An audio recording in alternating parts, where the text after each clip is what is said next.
Alright, so pretty much anybody can take a pole and balance it on their hand, right? But not just anybody can take a pole and balance it on their chin.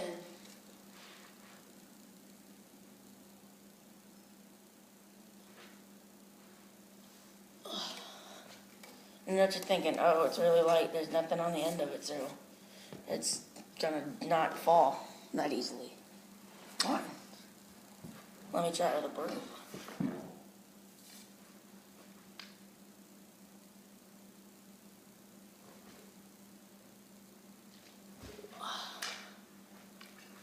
Sweet, right? Probably not, you probably don't even care. But, you know. Huh. Woo, ninja.